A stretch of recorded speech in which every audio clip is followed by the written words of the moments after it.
Ron Chernow, author of Titan, The Life of John D. Rockefeller Sr. How would you describe him? Rockefeller was described by William James as the most strongly bad and strongly good human being he had ever met. I think that probably expresses it as well as anyone has ever expressed it. He was a man of such profound and baffling contradictions, a man who was simultaneously the most ferocious of the robber barons and the most far-sighted of the philanthropists, and these two seemingly disparate human beings were rolled up inside one body and one mind, and that was really my task as the biographer, to try to make sense of the two halves of this whole. What relationship is John D. Rockefeller Sr. to Senator J. Rockefeller of West Virginia? Great-grandfather. Okay, John D. Sr. was the father of John D. Rockefeller Jr., whose sons were David, Nelson, et al., and then John D. Rockefeller III, who was the oldest grandson of John D. Rockefeller, is the father of J. Rockefeller. And what in our society would not be here without the Rockefellers? Well, I think the significant thing about the Rockefellers is that they were great institution builders, that John D. Rockefeller not only created Standard Oil, which was the largest business empire on earth, but he created the most extensive philanthropic empire that includes what is today the University of Chicago, Spelman College, Rockefeller University, Rockefeller Foundation. And I think that he has cast such a long shadow because he created these permanent corporate forms, both in the business world and the philanthropic world. And I should say, Ryan, that in terms of the business empire, although the Standard Oil Trust was broken up by the Supreme Court in 1911, to give you some idea of the size of that trust, when it was dismantled in 1911, the heirs include what are today Exxon, Mobil, Amoco, Chevron, Conoco, Arco, BP America, Chesebro Ponds, and 24 other companies. So I don't know that the business world has ever seen an agglomeration of wealth and power on the scale of Standard Oil. This is the last picture you have in the book. People are fascinated by Rockefeller's face. You could see there how seamed and lined and leathery it was. And you could also see in that photo that he was a more thoughtful man than people realized, a more philosophic man. This was one of the real surprises for me doing the book, that he was the most mysterious and reclusive of the robber barons. But I found in going through his papers that he had spent an enormous amount of time analyzing what he was doing, squaring his behavior, often his bad behavior, which he of course didn't see as bad behavior, squaring it with his conscience and his creator, and elaborating a theory of monopoly that enabled him to do what he did, filled with a messianic and self-righteous sense of certitude. There's a photo here with the former governor of New York, Nelson Rockefeller. Who else is in that photo? Okay, Nelson is holding his eldest son, Rodman. In the middle, you have John D. Rockefeller Sr. To the left, John D. Rockefeller Jr. Nelson was the first of the grandchildren to have a son. And Nelson very much identified with his grandfather. He revered his grandfather, and so he felt that he was very much the standard bearer in that generation of the family, even though he was the second son. He had a way of kind of nudging his older brother out of the limelight. Incidentally, Nelson and JDR Sr. were born on the same day, which Nelson took as a very important sign of the fact that he was destined to carry on the family tradition. How old was Rockefeller Sr., John D. Rockefeller, when he died? He was nearly 98, and in fact, in the early 1900s, he announced that he planned to live to the age of 100. And one thing about John D. Rockefeller, when he set his mind to doing something, he had an extraordinary ability to focus his mind on goals. And he almost always achieved them, so that he was nearly 98 when he died, so he very nearly made good on his boast that he would live to 100. And he became something of a New Age health fanatic, and he had all sorts of theories in terms of how he could prolong his life. For instance, this was the bane of his luncheon companions, but he used to chew food 10 times before swallowing, and guests who observed him closely said that even when he had liquid in his mouth, he would swirl or sift it 10 times before swallowing. And what it meant was that people who were absolutely thrilled to be invited to the luncheon table of the world's richest man, found themselves, after 20 minutes, finished with their own food, and for the next hour watching John D. finish his. Well, maybe there was something to this masticating of the food, because he very nearly lived to 100. You know, in one of the earlier books we did with Linda Simon on William James, who you mentioned early in your remarks, he fashioned something that William Gladstone had done, chewing food 32 times every time he ate. What is this business of counting the number of times you chew in that time of the world?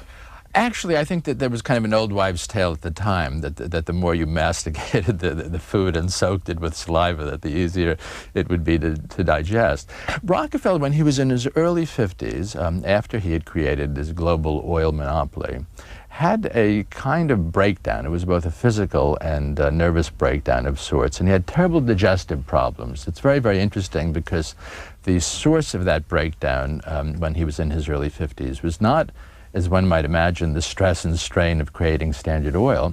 It was the strain of his charitable commitments. Particularly, he was creating the University of Chicago at the time. So he began a diet of bread and crackers in order to cure these digestive problems. What happened was that there was a whole very pernicious mythology for the rest of his life that he could only survive on mother's milk. I mean, this was part of this vampirish image of Rockefeller, that he was such a ghoulish character that he needed mother's milk in order to survive. Rockefeller, who had very little concern for public opinion, really never bothered to disabuse the public or the press of the fact that he ate normally. And he ate whatever he wanted, but throughout his life he ate very sparingly, which is one reason that people remember him, not as this rather rangy young man who created Standard Oil, but this spindly, wizened little guy hopping around on the golf course or mugging in front of the newsreel cameras. He finally weighed around 90 pounds by the time he died. What got you interested in this subject? Well, actually, Random House asked me to write about John D. Rockefeller after I finished my book on the Warburgs, and I must confess to my embarrassment, I thought it was an absolutely ghastly idea, because I had done these family sagas, and I was very eager to do a pure biography, which I thought would be more compact and cohesive. And I told my editor at Random House, Ann Godoff, that I thought that Rockefeller was the worst subject imaginable, that he just seemed to me cold, wooden, mechanical, ruthless, a man without any interior life that I could see. And she suggested that I visit a place called the Rockefeller Archive Center that was set up by the family, which is run by a team of independent archivists. And it was a strange day that I spent there, because I was almost trying to wriggle out of the project. And I told the archive director that I really was not interested in Rockefeller because he had no voice.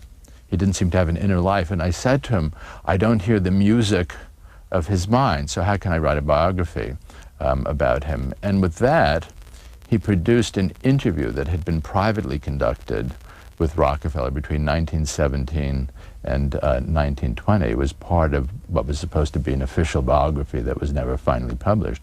So suddenly, here was this man who had no voice, who was so reclusive and secretive, and I have a 1,700-page transcript where he's giving a blow-by-blow account of every major twist and turn of his career.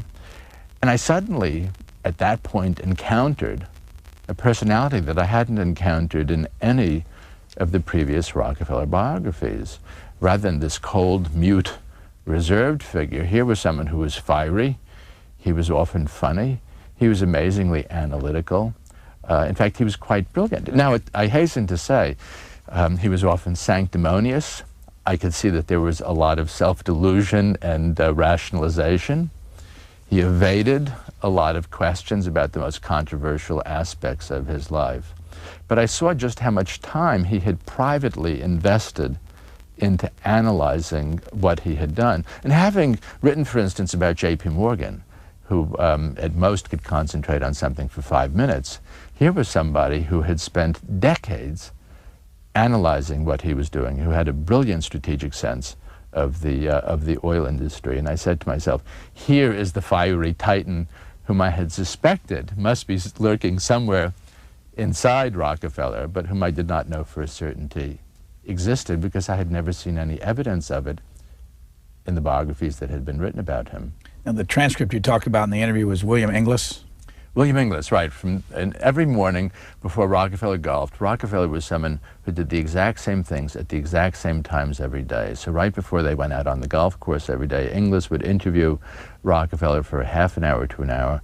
Rockefeller would recline on a couch with his eyes closed. Very often, as Inglis was reading the question to him, Rockefeller appeared to be dozing, and then Rockefeller would suddenly snap his eyes open and give a very precise answer. The structure to that interview must be unique in American economic history, if not history as general, because what Inglis did, he took the writings of Rockefeller's two most famous muckraking critics, Henry Demarest Lloyd and most notably Ida Tarbell, and actually read paragraph by paragraph to Rockefeller the most scathing charges against him. So this was a fascinating document, having him actually confront his most severe critics, and it was an extraordinary document. As soon as I saw that, I knew that I wanted to write the book, and I knew that this was a rare historical opportunity of taking someone who was seemingly so familiar to the public and saying to them, he's completely unfamiliar.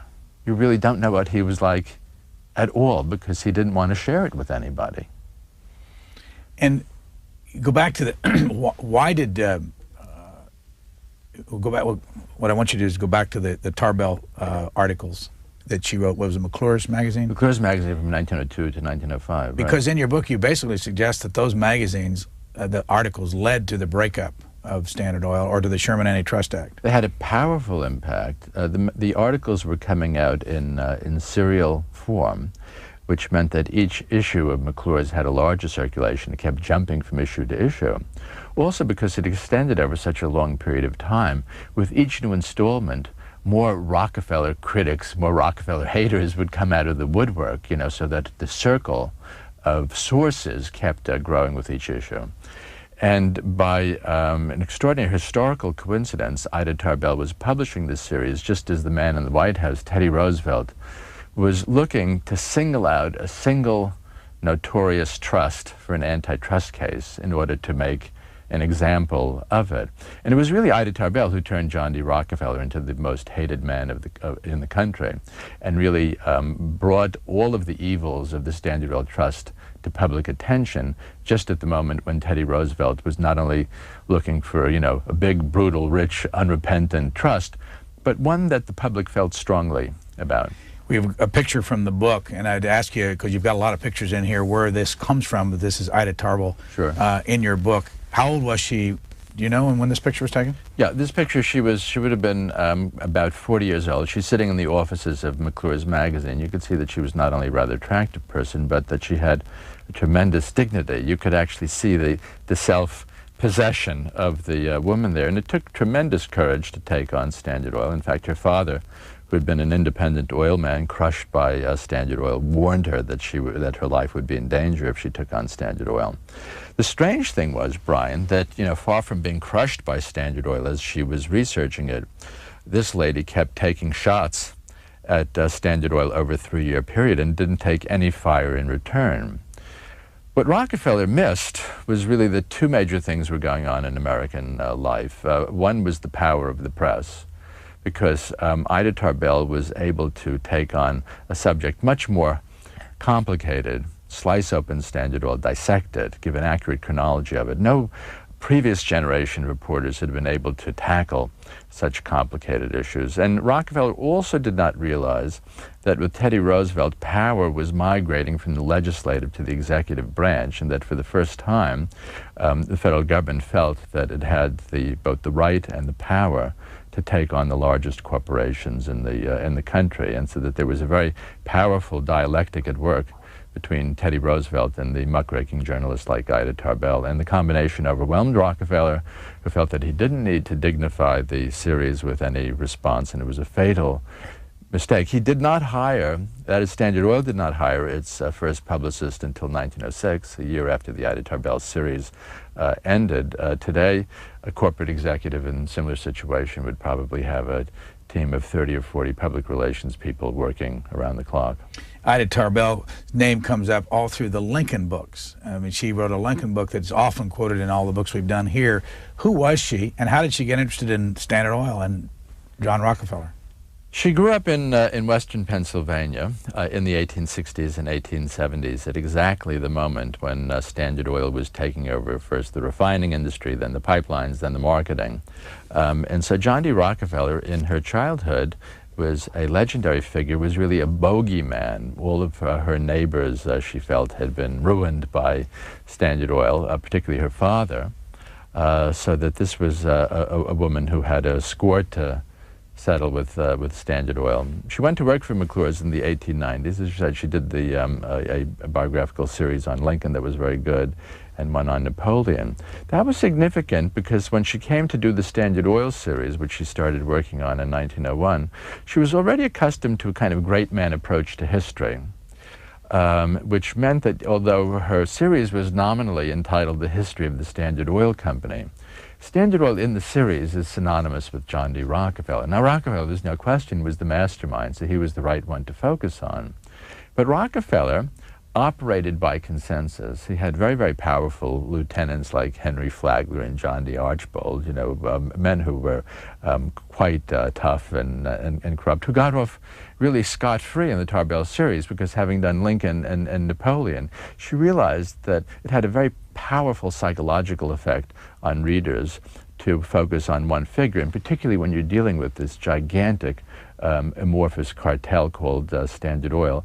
It makes the whole story so much more compelling and dramatic to focus on one man, so that there's remarkably little about Rockefeller's very powerful colleagues in the series, so that all of the public animosity that was aroused by Ida Tarbell was directed at one man, and that was John D. Rockefeller Sr. How long did it take you to write this?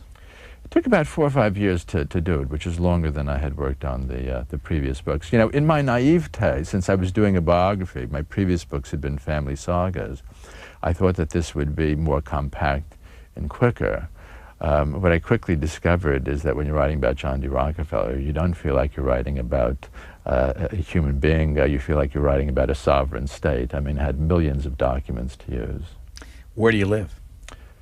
Live in Brooklyn Heights, which is just across the East River from the lower Manhattan skyline, within view of the Morgan Bank, which was the subject of my first book. And we live in a historic brownstone from the 1840s, which had actually been a rooming house during the Civil War, has a long and rich history, and we occupy the upper duplex of the brownstone. Were you able to interview any living Rockefellers? I did. I had a couple of very nice conversations with David Rockefeller. The family was guarded but cordial. What's his relationship to John D. Sr.? Grandson. In fact, really an adored grandson. And because John D. Sr. lived so long, David, Nelson, Lawrence, and all the rest had graduated from college, they had married, they had started in their business careers. And what David Rockefeller said to me, he said, gee, there are so many things I wish that I had asked Grandpa. I think what he didn't realize is that Grandpa studiously avoided certain topics. In fact, when Nelson was a senior at Dartmouth, Nelson wanted to do his senior thesis on Standard Oil and vindicate Grandpa against his critics. He wrote to his father, John D. Rockefeller Jr., saying, I so admire Grandfather, you think you could arrange for me to speak to him?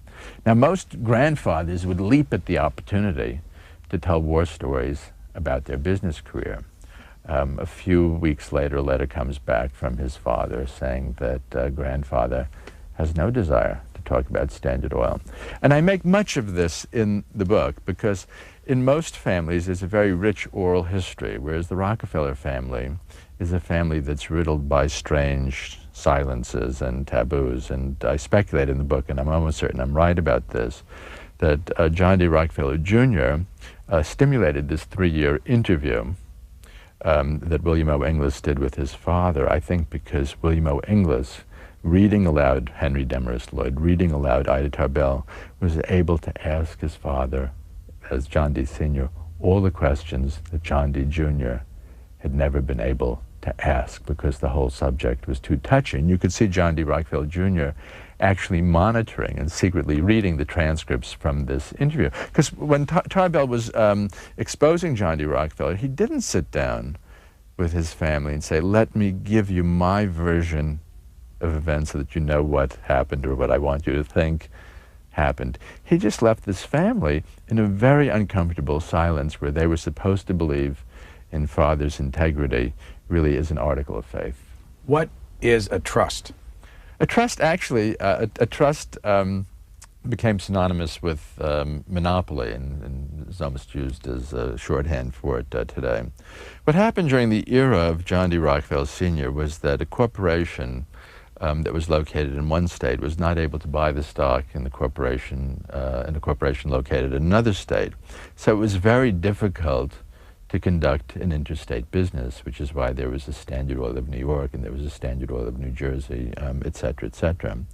The way that Standard Oil was able to operate nationally was that the individual shareholders would pass on their stock to a group of trustees who would then return to them trust certificates. So the trust was a way for them to circumvent these legal restrictions on operating interstate. It was a way of consolidating all the companies in an industry and hence became synonymous with monopoly itself, which is why it's called the Sherman Antitrust Act. The term still survives in the term antitrust. So if we were to find John D. Rockefeller Sr. at his worst moment, or as defined by somebody like Ida Tarbell, where was he located, and what was he doing that made everybody so mad?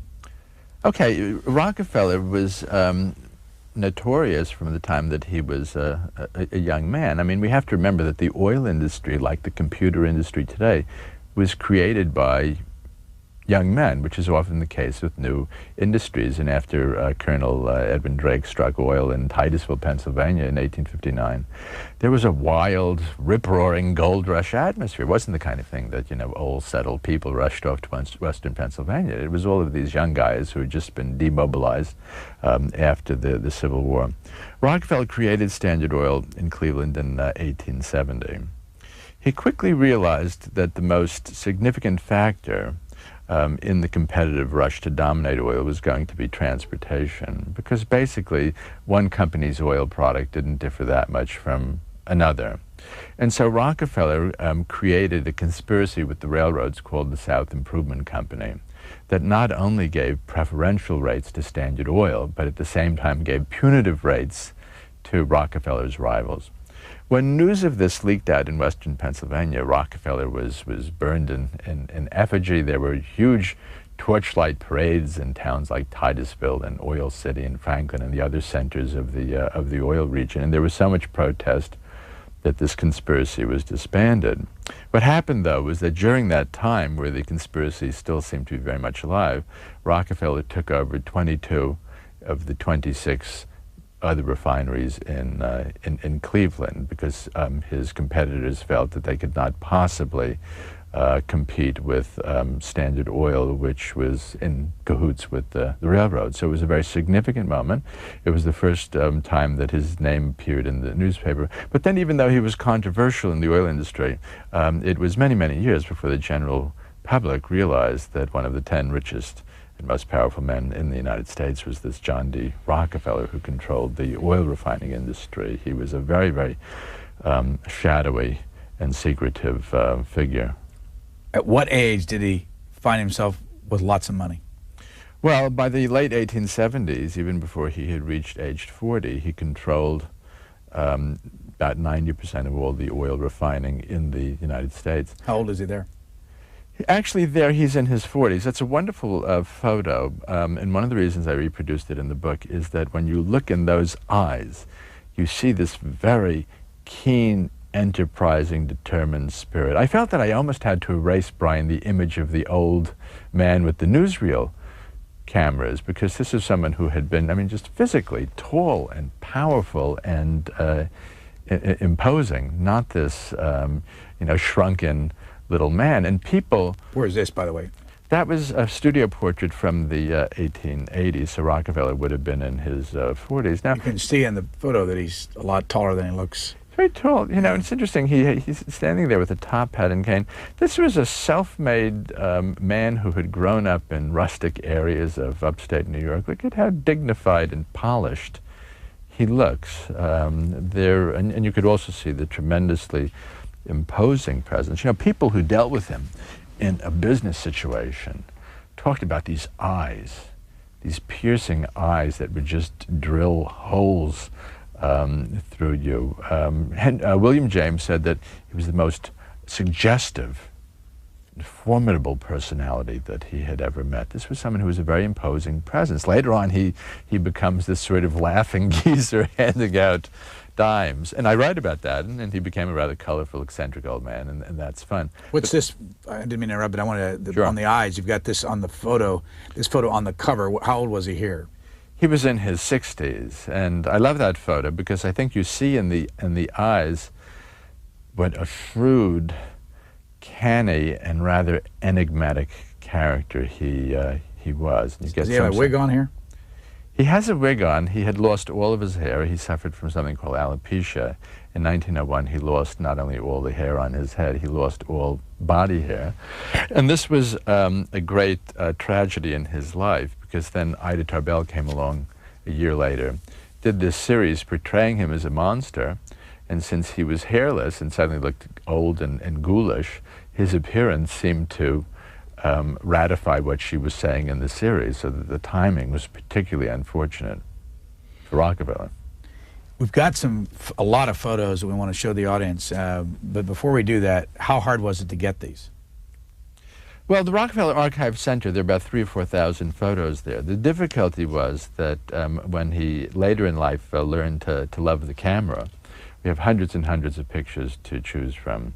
During the earlier years, where he was so publicity shy, I mean, during his active business career, he never granted interviews, never allowed himself to be photographed. So that, for instance, I couldn't find a single photo of him when he was in his 30s. I had 2 or 3 when he was in his 40s. So in the earlier part of the book, we had to make do with the photos that were. Did you pick all these yourself? Yeah, I went through all the photos. I picked them. I arranged them. I consider that part of my job as the author, because it's part of the image of this man that I'm projecting to the reader. Before I show the photos, is this a full-time job for you, writing these books? Yes, it is. How long have you done it? I've been doing it now since the end of 1986. What were you doing before that? I had a long phase. From the time that I left school in 1973, I worked as a freelance magazine and newspaper writer for about 10 years. I worked for a think tank called the 20th Century Fund for about 3.5 years, and then I started work on the House of Morgan. Where'd you go to school? I did a BA in English at Yale College, and then I did an MA in English at Cambridge University in England. Now, what is it about writing that you like? For me, writing, it's a sensual pleasure, really. I think that with any writer worth his or her salt, there's a kind of almost sublimated sexuality about it, if I can use Freudian language. There's nothing that gives me greater pleasure than actually stringing words together. And I think that I think this is true of most writers, that we're writing all the time, not just when we're sitting in front of the computer screen or the typewriter or whatever. What's your daily pattern?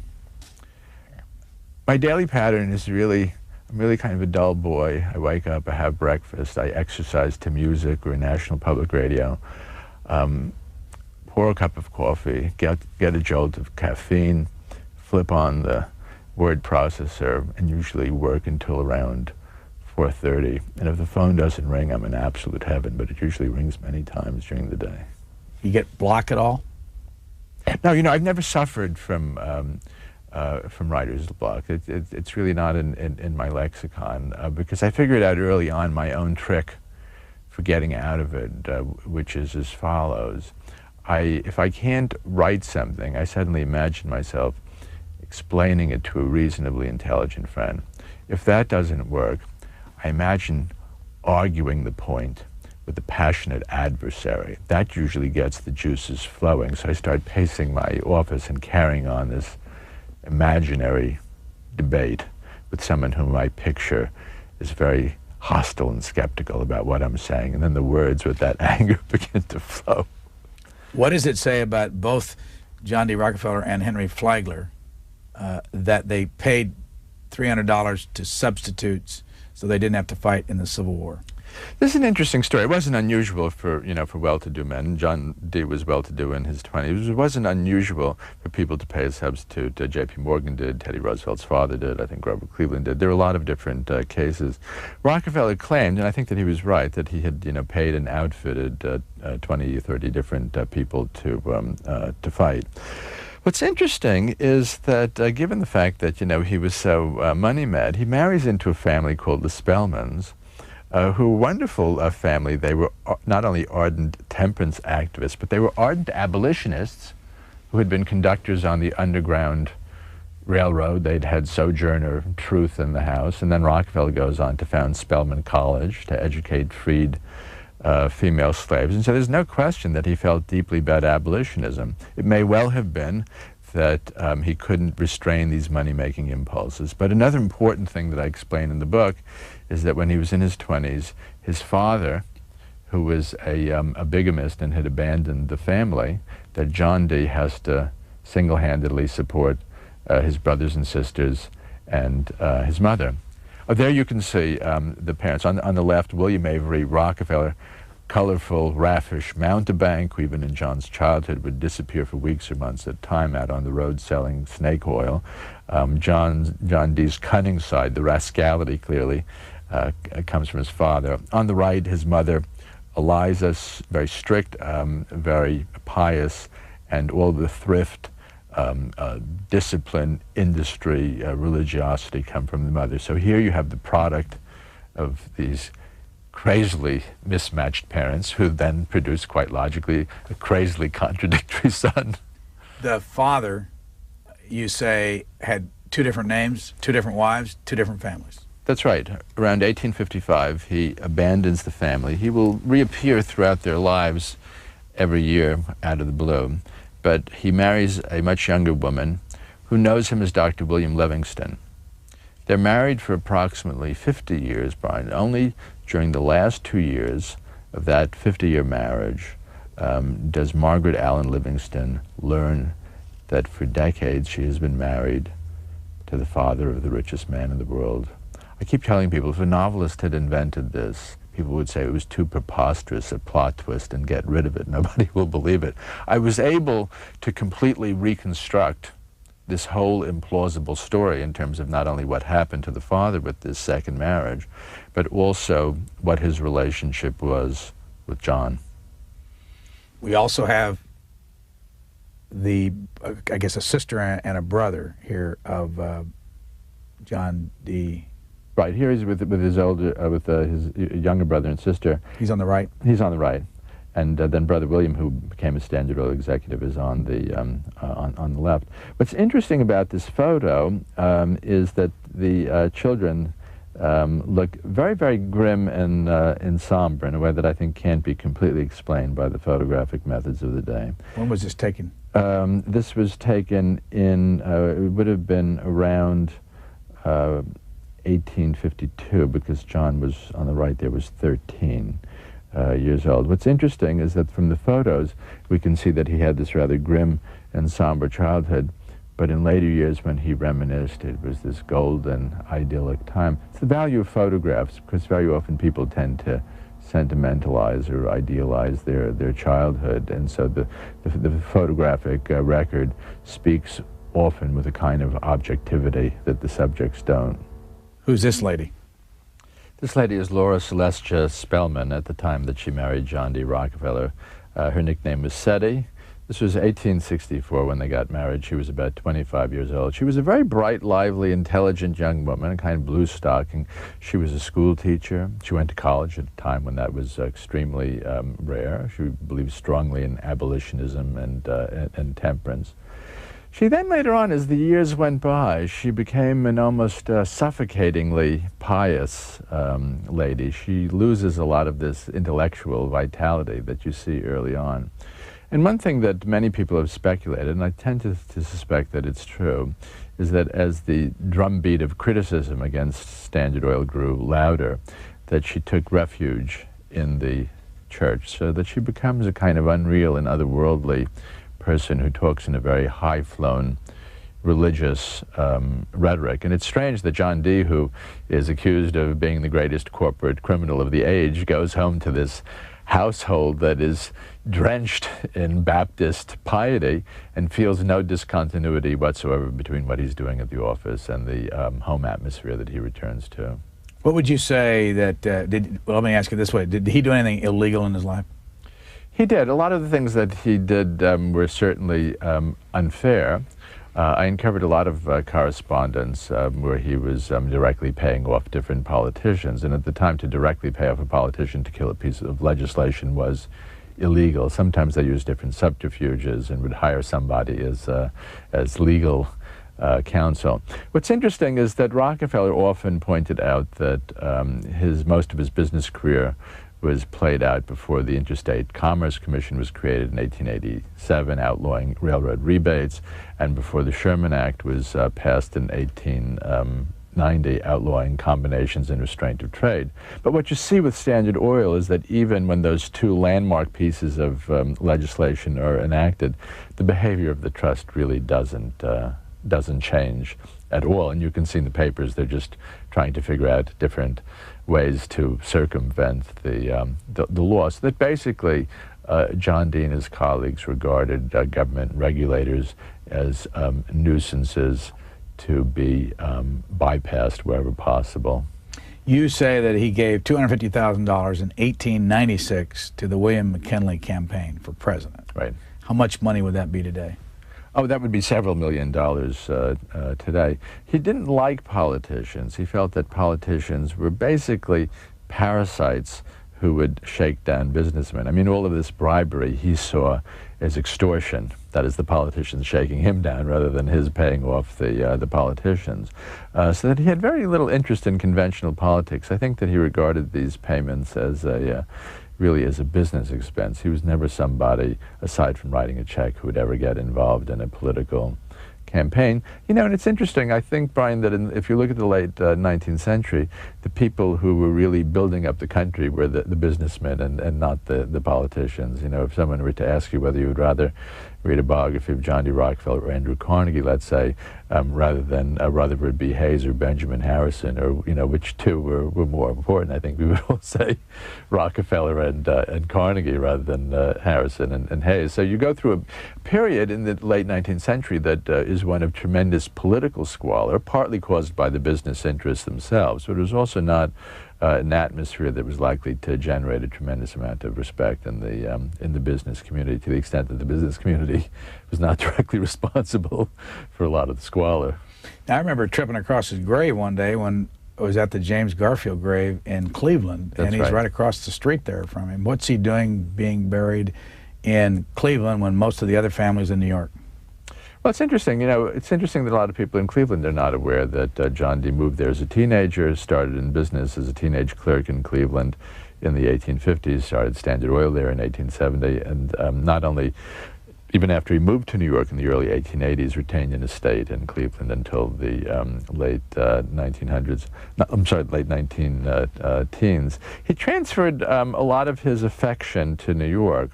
He felt that he was treated better by politicians and the press in New York. Cleveland really mishandled Rockefeller, because today New York City has the Cloisters, the Museum of Modern Art, Riverside Church, Rockefeller University, all of these Rockefeller institutions that might have gone to Cleveland if he felt that he had been treated better by politicians and press in his own hometown.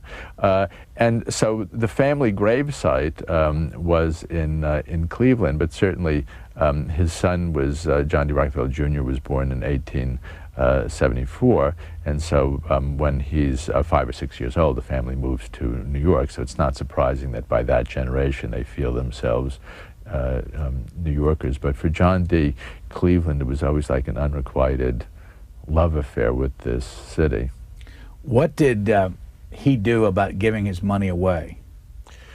Well, you know, the image of John D. is that he made a pile during his career and then gave away a pile afterwards. If that had been the case, you know, that's a cliche, the businessman, you know, who makes a bundle and then sanitizes the fortune by giving it to good works. What makes John D. so much more fascinating and enigmatic and compelling a character is that he was making money as fast as he could from the time he was a teenager and giving it away as fast as he could. He was a Baptist. He was tithing as a teenager. By the time he's in his early 40s, right, he's creating Spelman College in Atlanta, then Spelman Seminary, to educate emancipated female slaves. By the time he's in his early 50s, he's single-handedly creating the University of Chicago. By the time he's in his early 60s, he's single-handedly creating the Rockefeller Institute for Medical Research, today Rockefeller University, first major medical research institute in the United States.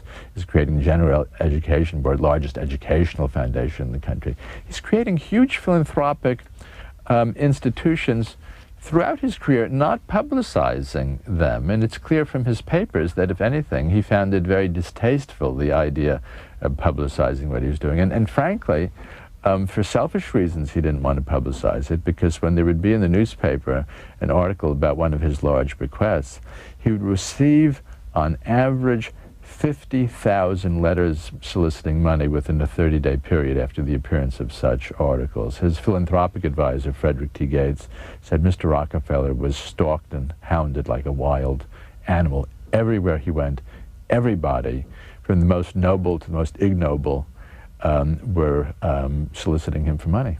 How about his children? How did he deal with money with the kids?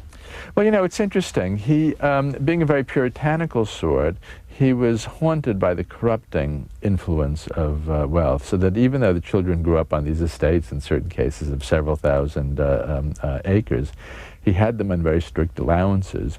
One of the most interesting details that I discovered during the research was that John D. Rockefeller Jr., who was the only son, the youngest of 4 children, said that until the age of 8, he wore only female clothes. In the interview, this was a private interview, the interviewer said to him, "Oh, you only wear female clothes. Was that just because the style of the time was that little boys, you know, wore dresses?" He said, "Oh, no, you don't understand. We all wore hand-me-downs, and the 3 older siblings were all girls. And so the hand-me-downs that were coming down to me were all, you know, dresses and skirts." This is how frugally they were brought up. So that John D. tried to recreate his own threadbare childhood with the children, even though he was en route to becoming the richest man in the world, because he wanted them to learn the value of a dollar. You know, and he looked at all these other children of the grandees of the Gilded Age, and he saw them, you know, becoming philanderers and alcoholics and everything else, and he was determined that these children were going to be thrifty and responsible. And to a remarkable extent, he succeeded, because you see a lot of famous families burn out after a generation or two. The Rockefellers have managed to go on being a significant force in business, politics, and philanthropy in this country. What's the story of the widow Backus? The widow Backus, this was a story that was given currency by Henry Demarest Lloyd and Ida Tarbell, the great muckraking critics, who claimed that back in the late 1870s in Cleveland, that Rockefeller had taken over a lubricant plant owned by the widow Backus and had cheated her. When Ida Tarbell repeated this, this was a very trivial episode in the history of Standard Oil, which had a global oil monopoly.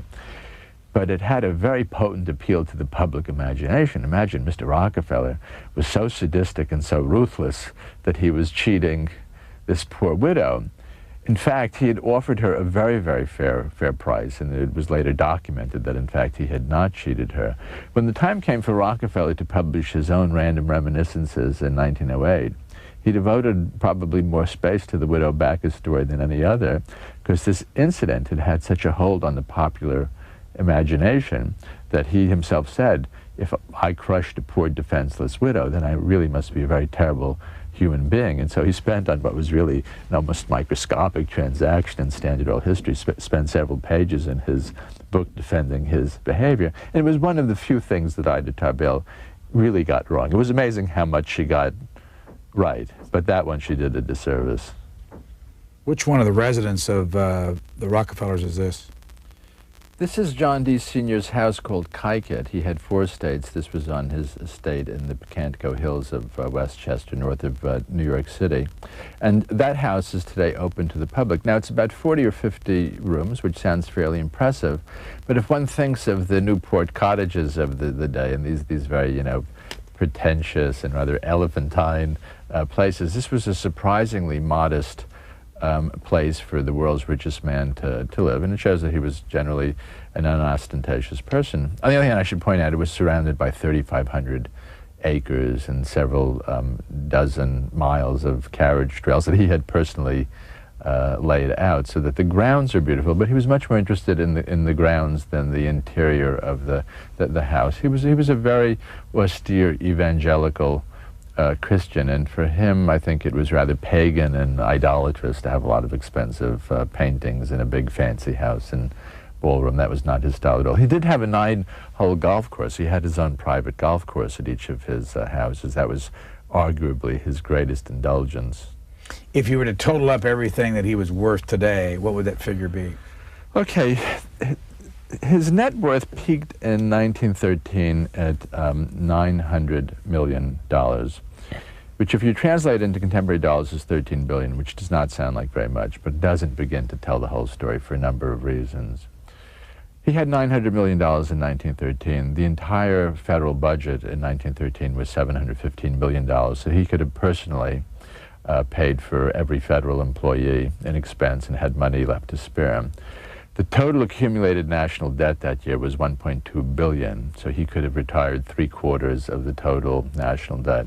Rockefeller made the statement in 1917 he had given away so much money. He said that if he had kept the money, by 1917 he would have been worth $3 billion, which would be more than $30 billion today, and would put him in second place behind Bill Gates. But Bill Gates's wealth only represents 0.5% of the gross national product. Rockefeller's wealth represented 2.5% of the gross national product, which is why people claim with some justice that John D. Rockefeller was the richest man in American history.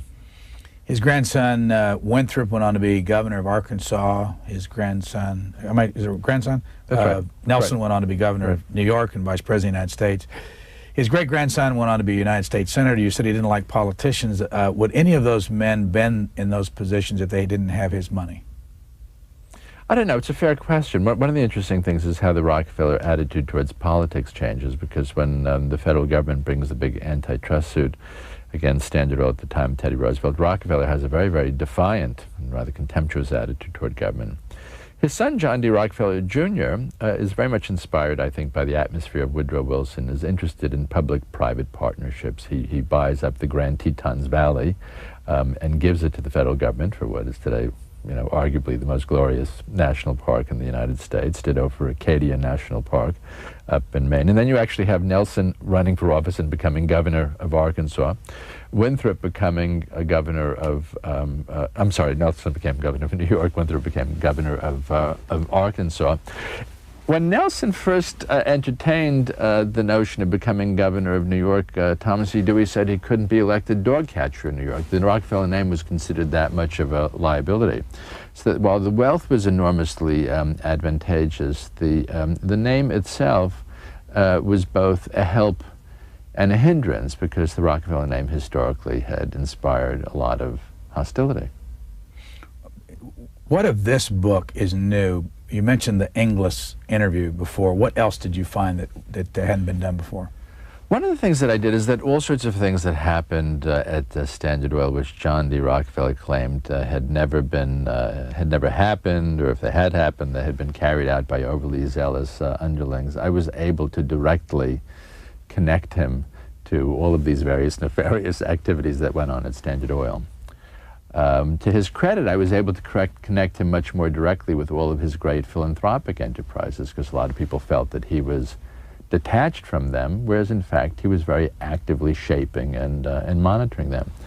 I think perhaps the single most important thing that I did in this book was that I took somebody who was considered inhuman and turned him into a human being. He was a deeply flawed human being, but I think that I bring him, at least I hope I bring him to life on the page, because he had been seen as almost a kind of malevolent automaton throughout his life. And he was a very, if you read the earlier biographies, he's almost missing from his own biographies. He's so ghostly, he's so elusive. So I have, in addition to a lot of analysis and information, I introduce hundreds of anecdotes in the book just to try to bring him alive as a person. Because in his time, and people don't know this, in his day he was considered not only the richest American, he was considered one of the greatest and most original and most eccentric personalities that the United States had ever produced. And that fascinated me, and I hope that I catch that. You have a picture here of him sitting with a couple little girls.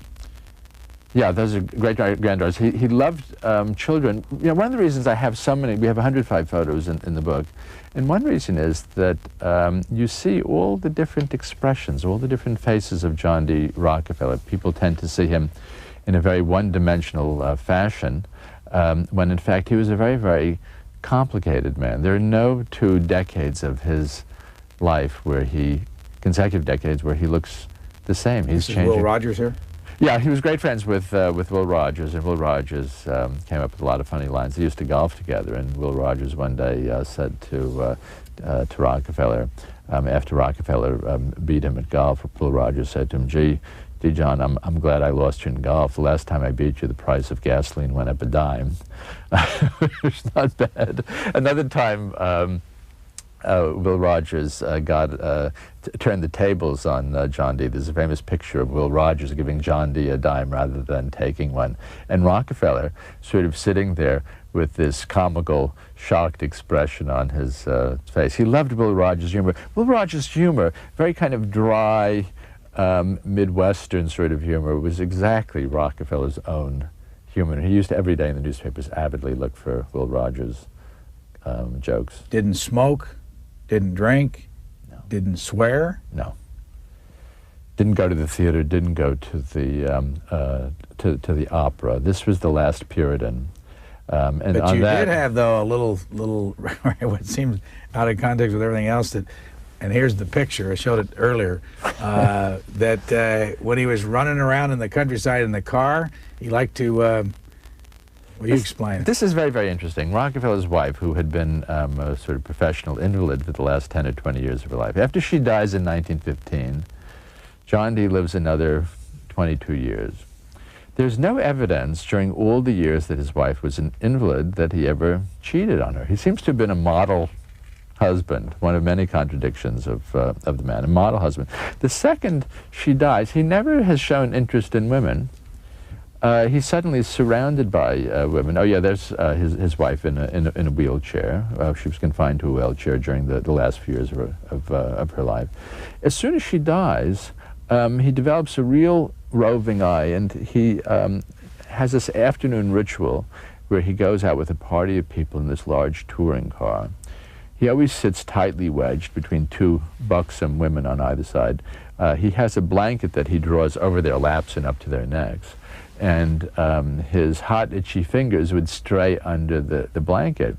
And so Rockefeller lived his adolescence in his last years, whereas when he's a young man, he looks very old and serious, and when he's an old man, he looks rather jaunty and young. So he seems to keep getting younger and even slightly silly as he gets older. How did you learn that last little The tale, well, actually, there was a rather gossipy memoir that was written by his chief gardener, because when they would go out on these afternoon drives, the gardener would often be driving the second car. And he said one day they pulled up at a stop sign, and this young woman who was sitting next to Rockefeller leapt out of the back seat and came running back to his car, and she got in the car and she said, "That old rooster, I'll never sit next to him again." And apparently Rockefeller had been trying to feel her up during the ride.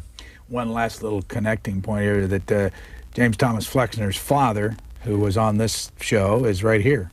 Who is he? Right, that's Simon Flexner. He was the first director of the Rockefeller Institute for Medical Research, today the Rockefeller University. And when that was started in 1901, it was a very, very novel concept. Rockefeller himself suggested it.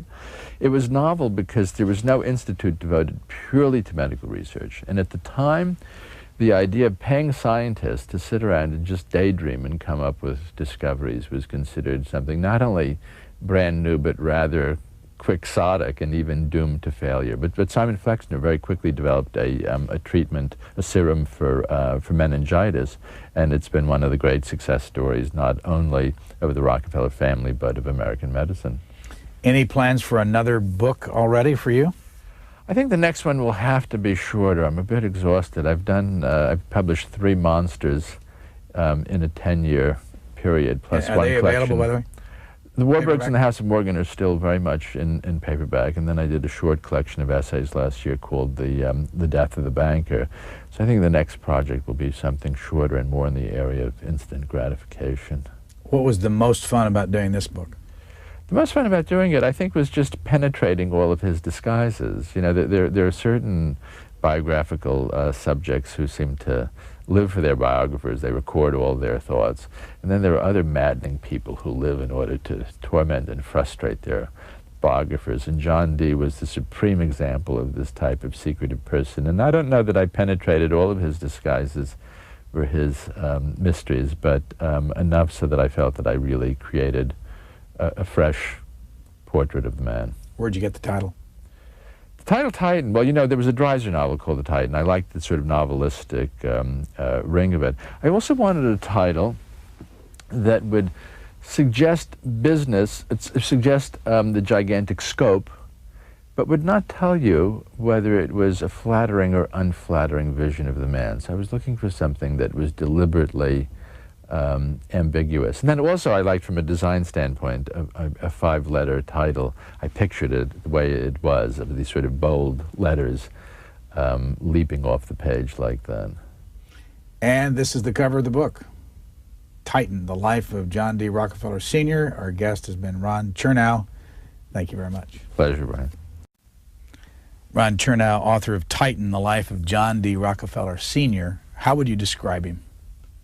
Rockefeller was described by William James as the most strongly bad and strongly good human being he had ever met. I think that probably expresses it as well as anyone has ever expressed it. He was a man of such profound and baffling contradictions, a man who was simultaneously the most ferocious of the robber barons and the most far-sighted of the philanthropists, and these two seemingly disparate human beings were rolled up inside one body and one mind, and that was really my task as the biographer, to try to make sense of the two halves of this whole. What relationship is John D. Rockefeller Sr. to Senator J. Rockefeller of West Virginia? Great-grandfather. Okay, John D. Sr. was the father of John D. Rockefeller Jr., whose sons were David, Nelson, et al., and then John D. Rockefeller III, who was the oldest grandson of John D. Rockefeller, is the father of J. Rockefeller. And what in our society would not be here without the Rockefellers?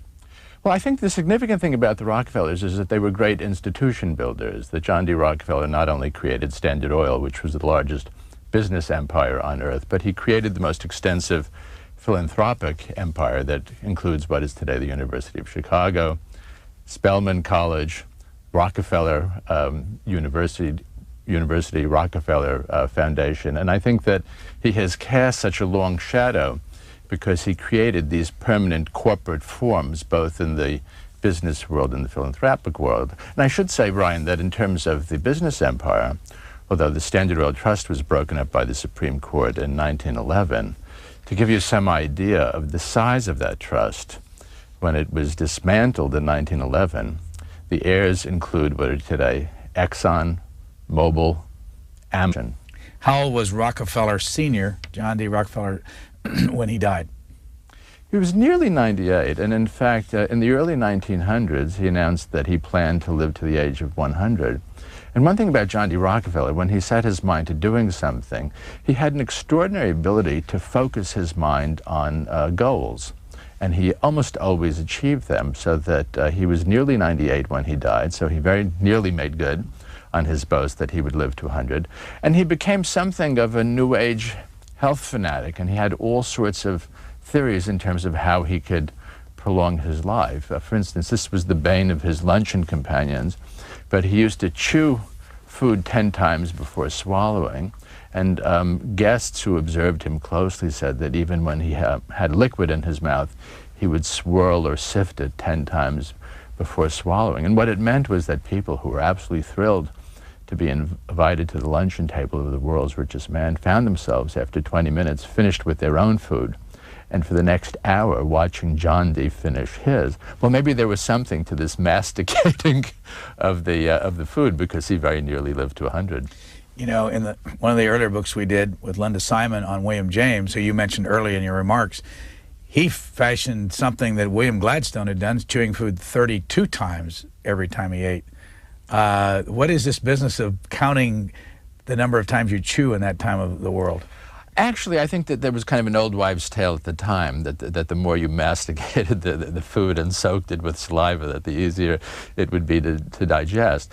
Rockefeller, when he was in his early 50s, after he had created this global oil monopoly, had a kind of breakdown. It was both a physical and nervous breakdown of sorts, and he had terrible digestive problems. It's very, very interesting, because the source of that breakdown when he was in his early 50s was not Maco, Chevron, Conoco, Arco, BP America, Cheesebro Ponds, and 24 other companies. So I don't know that the business world has ever seen an agglomeration of wealth and power on the scale of Standard Oil.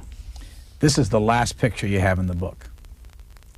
People are fascinated by Rockefeller's face. You could see there how seamed and lined and leathery it was.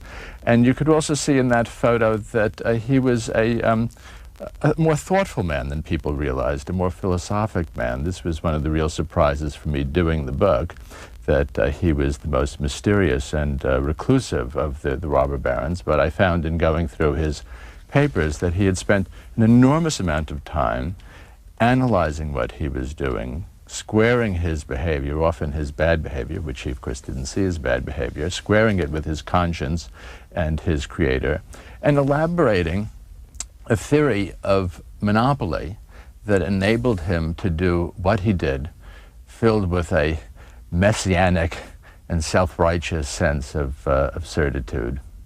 There's a photo here with the former governor of New York, Nelson Rockefeller. Who else is in that photo? Okay, Nelson is holding his eldest son, Rodman. In the middle you have John D. Rockefeller Sr. To the left, John D. Rockefeller Jr. Nelson was the first of the grandchildren to have a son. And Nelson very much identified with his grandfather. He revered his grandfather, and so he felt that he was very much the standard bearer in that generation of the family, even though he was the second son. He had a way of kind of nudging his older brother out of the limelight. Incidentally, Nelson and JDR Sr. were born on the same day, which Nelson took as a very important sign of the fact that he was destined to carry on the family tradition, to wriggle out of the project. And I told the archive director that I really was not interested in Rockefeller because he had no voice. He didn't seem to have an inner life. And I said to him, I don't hear the music of his mind, so how can I write a biography about him? And with that, he produced an interview that had been privately conducted with Rockefeller between 1917 and 1920. It was part of what was supposed to be an official biography that was never finally published. So suddenly, here was this man who had no voice, who was so reclusive and secretive, and I have a 1,700-page transcript where he's giving a blow-by-blow account of every major twist and turn of his career. And I suddenly, at that point, encountered a personality that I hadn't encountered in any of the previous Rockefeller biographies. Rather than this cold, mute, reserved figure, here was someone who was fiery, he was often funny, he was amazingly analytical. In fact, he was quite brilliant. Now, I hasten to say, he was often sanctimonious. I could see that there was a lot of self-delusion and rationalization.